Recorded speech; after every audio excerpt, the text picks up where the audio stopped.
Students, last class में हमने देख रहा था हाइपोकॉर्टिसोलिज्म।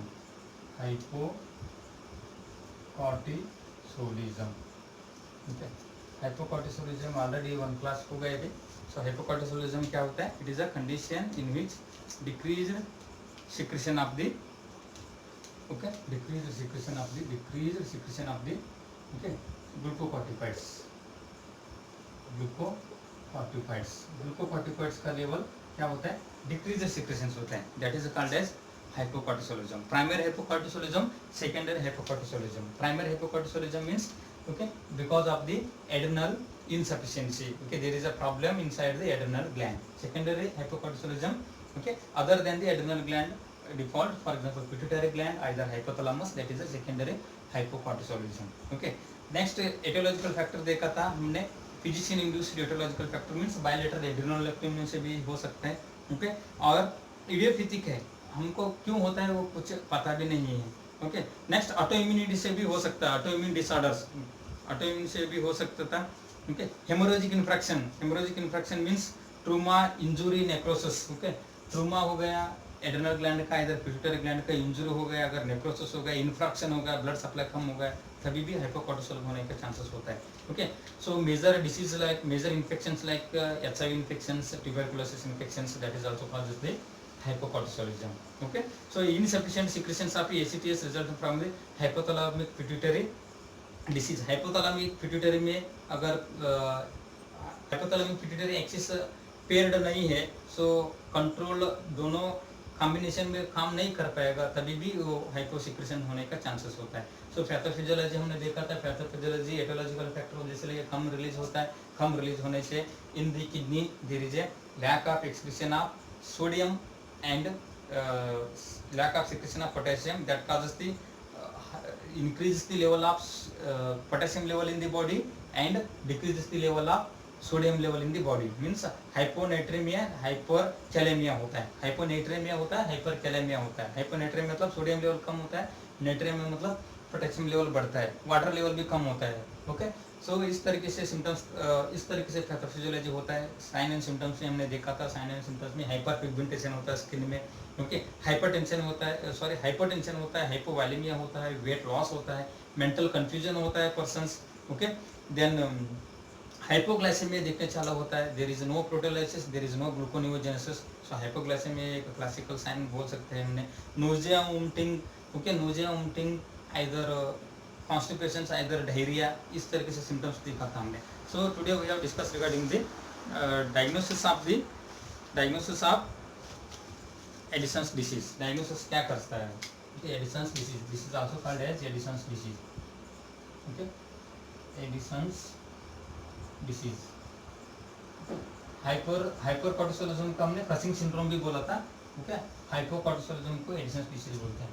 सो डायग्नोसिस में क्या क्या करते हैं? Diagnostic evaluation, in diagnostic evaluation we have diagnosis regarding the history collection, physical examination, history regarding the any adrenal surgery related history पूछना है। अगर एड्रेनल सर्जरी है तो हाइपोकॉर्टिसोलिज्म कॉमनली होता है। फिजिकल एग्जामिनेशन में main important height, weight, blood pressure monitor. BP कम होता है, वेट कम होता है, physical examination. Routine blood investigation करना है। रूटीन ब्लड इन्वेस्टिगेशन में हाइपोग्लाइसेमिया आता है।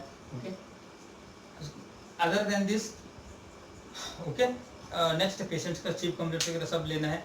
सो नेक्स्ट पेशेंट्स का ब्लड इन्वेस्टिगेशन में सबसे पहला ACTH level. In last class में हमने स्टडी किया था ACTH लेवल कितना होता है। सो ACTH level is 10 to 50 पिकोग्राम्स, 10 to पिकोग्राम्स पर डेसीलीटर, ऐसा कुछ देखा था। सो आफ्टरनून में 5 to 10 एंड लेट नाइट में अप टू 5 पिकोग्राम पर डेसीलीटर। इस तरीके से हमने देखा था। ये डायग्नोस्टिक इवैल्यूएशन करना है, ACTH level. Blood culture and sensitivity भी करना है, blood culture and sensitivity. Blood culture sensitivity यानी इन्फेक्शन, मेजर इन्फेक्शन देखने के लिए blood culture sensitivity, major infection like HIV and AIDS that causes the Addison's disease. So urine examination भी करना है, यूरिन एग्जाम में यूरिन प्रोटीन देखना होता है, ओके, यूरिन फैट देखना होता है, यूरिन एग्जामिनेशन भी बहुत इंपॉर्टेंट है। Most important is serum electrolytes level, serum electrolytes level, serum electrolytes level का चेक करना है। सो सीरम इलेक्ट्रोलाइट्स लेवल में increase sodium level, hyponatraemia, sorry decrease sodium level, decrease होता है, ओके, सो हाइपोनाइट्रेमिया। पेशेंट का body का अंदर kidney through sodium absorption होता नहीं है क्योंकि हार्मोन ही कम है, अल्डोस्टेरोन हार्मोन, अल्डोस्टेरोन हार्मोन, ग्लूकोकॉर्टिकॉइड्स, मिनरलोकॉर्टिकॉइड्स के एग्जांपल अल्डोस्टेरोन हार्मोन है, ओके। हाइपोकॉर्टिसोलिज्म में अल्डोस्टेरोन हार्मोन भी एड्रेनल इनसफिशिएंसी वजह से वो भी कम होता है, इसलिए सोडियम एब्सॉर्प्शन होता नहीं है। हाइपोनेट्रेमिया होता है, पोटेशियम एक्सक्रीशन नहीं होता है, so increase potassium level, this is a very important classical sign है, hypokalemia, okay, hyperkalemia and hyponatremia, okay, these are classical signs seen in the hypocortisolism. Other than this disorder, other than this diagnostic evaluation, radiological examinations are also conducted, radiological examinations, okay, radiological examination like x-ray, okay, x-ray and ultrasonography, ultrasonography of kidney and ultrasonography of kidney and adrenal gland, adrenal gland का ultrasonography वगैरह size, shape, position सब कुछ देखना होता है, ultrasonography करना है, नहीं है तो एमआरआई करना है, okay, any tumour, any mass, any defect in the adrenal gland, so that is also visualised through the radiological examination, okay, radiological examination से ये भी कर सकते हैं, okay. This is regarding the diagnostic evaluation of the hypocortisolism, hypocortisolism में किस तरीके से हमने डायग्नोस्टिक इवैल्यूएशन करते हैं। Next is management of hypocortisolism, medicine disease का क्या मैनेजमेंट कर सकते हैं, किस तरीके से मैनेज कर सकते हैं। हाइपोकॉर्टिसोलिज्म में क्या दिक्कत है, सोडियम लेवल कम है, पोटेशियम लेवल बढ़ा है, ओके, एसीटीएस लेवल भी कम है, आइदर एड्रेनल हार्मोन्स ग्लूकोकॉर्टिकॉइड्स का लेवल कम है, सो ग्लूकोकॉर्टिकॉइड्स ऑलरेडी मार्केट में अवेलेबल होता है in the form of medicine, glucocorticoids are we are use in the form of steroids, steroids करके यूज करते हैं हमने, सो डायरेक्टली एडमिनिस्टर करना है, okay, administer replace the glucocorticoids and mineralocorticoids. Management में सो एडमिनिस्टर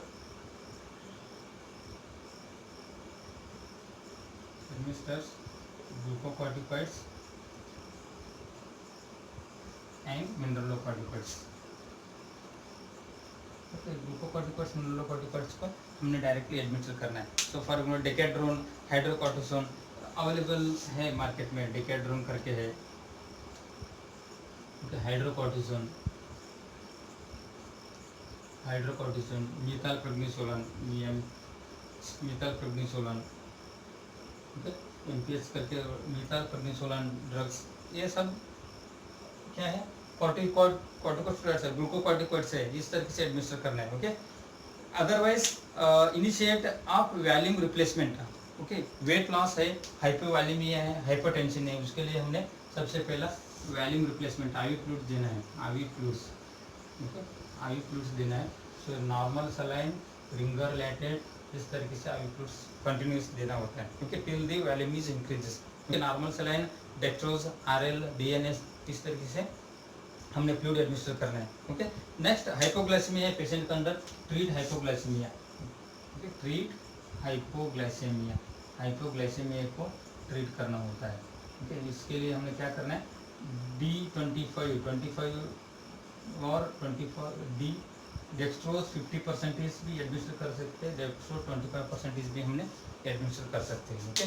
सो IV D25 और D50 देना है, ये देने से पेशेंट का स्टेबलाइजेशन मिल सकता है, ठीक है। Conservative management, if patient having any severe infections like tuberculosis or other pneumonia or other any disease related secondary disorders, that should be treated with the higher antibiotic, higher antibiotic से anti emetics, okay, anti inflammatory drugs, okay, इस तरीके से drugs देने से हाइपोकॉर्टिसोलिज्म हमने कम कर सकते हैं, okay. Treat hypoglycaemia by the D25 and D50, okay. Then hormone replacement भी कर सकते हैं, so hormonal replacement therapy is also glucocorticoids, steroid drug से देना है, अगर मिनरलोकॉर्टिकॉइड्स कम हो तो अल्डोस्टेरोन हार्मोन्स का लेवल भी कम होता है मेंटल कॉर्टिकोस्टेरॉइड इसलिए सो अल्डोस्टेरोन हार्मोन भी एडमिनिस्टर करने का है. Okay, so this is regarding the hypocortisolism. Hypocortisolism is a condition in which decreased activity of the adrenal glands. Okay, adrenal glands में adrenal cortex, adrenal medulla cortex से glucocorticoids, medulla corticoids, sex hormones, 3 hormones निकलते हैं. Glucocorticoids ज़्यादा हो गए तो causing syndrome बोलते हैं, कम हो गए तो एडिशनल डिसीज बोलते हैं. So primary hypocortisolism, primary additional disease, secondary additional disease. Then pathophysiology, aetiological factors है, ये सब मैंने पहले एक्सप्लेन किया है. Sign and symptoms, then diagnostic, history collection, physical examination, routine blood investigation, history regarding the patient surgery. Okay, history regarding the patient complaints. Okay, history regarding the past medical history, medical illnesses and physical examination, weight check करना है. Okay, physical mental status examination करना है.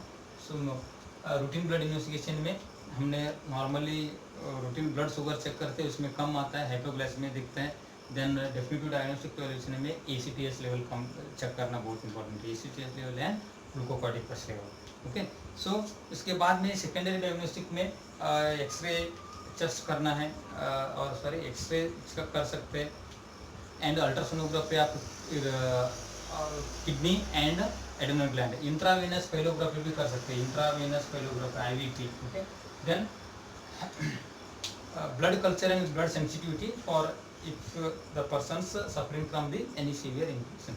Urine examination भी बहुत important है. Serum electrolytes level बहुत important है, hyponatremia and hypokalemia. Okay, ये 2 वैल्यू कंपलसरी आता है एडिशनल डिसीज में. ओके, नेक्स्ट इसके अलावा भी और भी सपोर्टिव डायग्नोस्टिक इवैल्यूएशन चाहिए तो MRI स्कैनिंग भी हमने करवा सकते हैं एड्रेनल ग्लैंड का. ओके, सो देन मैनेजमेंट में हमने एडमिनिस्टर करता है स्टेरॉइड इंजेक्शंस और ग्लूकोकॉर्टिकॉइड्स, डेकाड्रोन, हाइड्रोकॉर्टिसोन, मिथाइलप्रेडनिसोलोन, इस तरीके से ड्रग्स आता है. Okay, next IV fluids. Patient का हाइपोवैलेमिया है, हाइपोटेंशन है, ओके, हाइपोपर्फ्यूजन हो रहा है बॉडी सेल्स, इसके लिए IV फ्लूइड्स एडमिनिस्टर करना है. IV फ्लूइड्स एडमिनिस्टर करने से हाइपरवैलेमिया भी हो सकता है एंड पेशेंट को फ्लूइड लेवल भी मेंटेन करने का यूजफुल होता है. ओके, सोडियम लेवल ज़्यादा दे सकते हैं. ओके, सोडियम लेवल बढ़ने के लिए ओके इंजेक्शन सोडियम भी आता है, इंजेक्शन. ओके, सोडियम इंजेक्शन आते हैं, that should be administered through IV, slowly देना है. Okay, it is available in 100 ml. Okay, 100 ml में आता है. पोटेशियम सोडियम इंजेक्शन करके आता है 100 ml में, that is administered like a blood transfusion जैसे स्लोली एडमिनिस्टर करना इम्पोर्टेंट है. ओके, इस तरीके से हमने इलेक्ट्रोलाइट्स मैनेज करना है. ओके, नेक्स्ट पोटेशियम लेवल बढ़ रहा है, सो पोटेशियम लेवल कम करने का भी बहुत इंपॉर्टेंट है. एंड ग्लूकोज D25, डेक्सट्रोज 50% भी वो भी एडमिनिस्टर कर सकते हैं. ओके, क्योंकि ग्लूकोज लेवल बहुत कम होता है पेशेंट का. ठीक है, साथ में मेंटल एग्जामिनेशन करना है, पेशेंट को कोमा में नहीं जाने के लिए, इन्फेक्शन से प्रिवेंट करना है. हमने हमारा रूटीन नर्सिंग प्रोसीजर्स कंडक्ट कर सकते हैं. Next class we will discuss regarding the next topic. Thank you very much.